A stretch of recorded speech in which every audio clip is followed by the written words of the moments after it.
Hey everybody, it's Neil Myers from WineExpedition.com. Thanks for stopping by the site. Hope you're enjoying it. And if you're seeing our videos elsewhere on the internet, we have our friends at Tubemogul.com to thank for that. I'm coming to you with a very special Tasting Notes webisode. I'm actually sitting down, my friends invited me over for a Portuguese meal. My friend Diane is of Portuguese descent, and her family back east in Massachusetts, every year she asks them to send her some cured chorizo from Massachusetts. It's actually from Gaspar's since 1923, Portuguese chorizo. It's the real deal. And it's called Caldo Verde, which is green soup, and that's because kale is one of the main ingredients in the soup.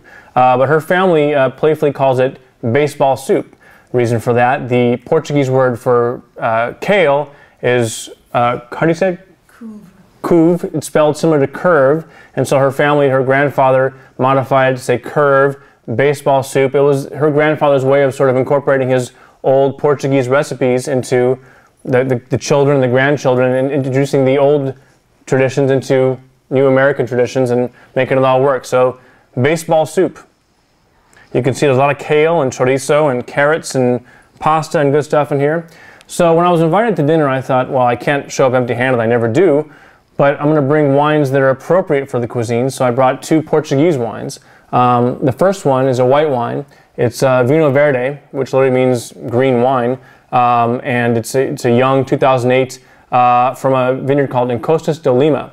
Vinho Verde is a traditional white Portuguese wine from the northern part of the country. Typically low alcohol. This one is 10%. Typically a little bit effervescent. There's a little bit of bubbles going on. Very crisp and refreshing, and a nice aperitif wine. And this is no exception. On the nose, I'm getting sweet fruit, like sweet pears. And definitely a crisp effervescence. Serve it nice and cold, about as cold as you can get it. And pears and tropical flavors on the palate, but it's got this crisp, that effervescence, and the texture just kind of like grabs at your tongue, and just, it's a nice, refreshing, great aperitif wine. I'm having a little bit of that before I take a dive into my baseball soup. I don't know if you can see it. We'll get a close-up on the pot, but that chorizo is ridiculous. Just stupid.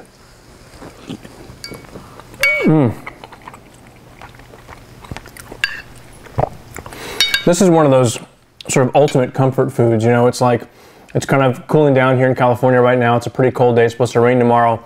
It's in like the high 50s, and this soup just kind of warms up, just goes into the very essence of your soul and warms you up. Just a nice comfort home meal to have with your family, and tasty. So that's the Vinho Verde. I don't know that it really pairs with the meal, but it definitely would have been the appropriate wine to drink before the meal, which I'd be lying to you if I told you I didn't. So that's the Vinho Verde. Again, it's a traditional Portuguese white wine. This one is from Encostas de Lima. Not an expensive wine, $12. And now for our red. I've been decanting it for quite a while, and I've already had a little taster. This is Douro. Douro is the region where most of the Portuguese ports come from. But it's also, a lot of people don't know this, but there's a lot of still wines made. There are a lot of traditional red wines, and actually, people I've talked to in the wine industry feel like Portugal is sort of going to be the new Spain. 5-10 years from now, people are going to be like, "Wow, Portugal! It's a hot thing. It's cool. Everybody's doing it."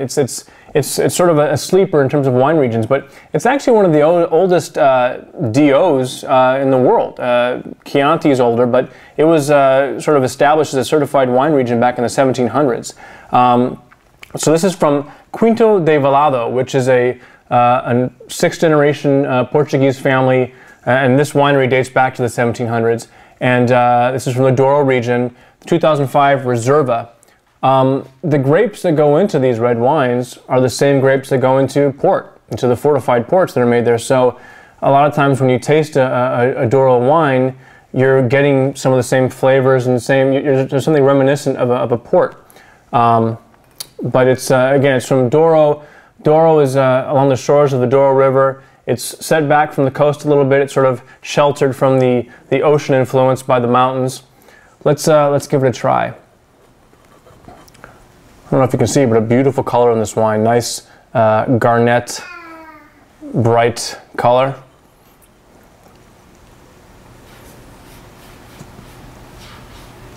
The nose is very complex. You're getting sort of berry fruit, but there's a layer of pepper underneath. And even a little bit of sort of spiciness, a little gaminess.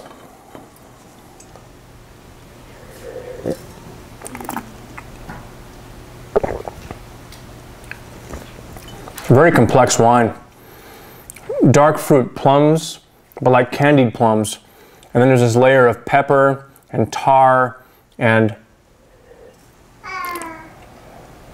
a little bit leathery. This is a complex wine. This is going to age well. I probably could have kept this in the cellar for a couple of years, but I don't collect wine very well. I tend to want to drink it right away. And this, I have a feeling, is going to taste nice with that chorizo.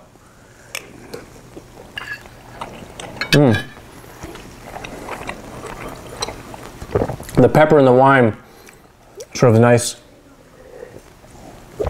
compliment to the spicy chorizo. Wow. I don't know what I'm more excited about, the Portuguese wines or the Portuguese baseball soup, but I'm going to let you get back to the internet while I enjoy both. Have you had Portuguese wine before? Any favorites you'd like to share with us or tell us about? We'd love to hear about it here at wineexpedition.com. Until then, I'm Neil Myers from wineexpedition.com, enjoying a 2005 Quinto de Valado Reserva from Douro and a 2008 Vinho Verde and Costas do Lima and baseball soup. Cheers.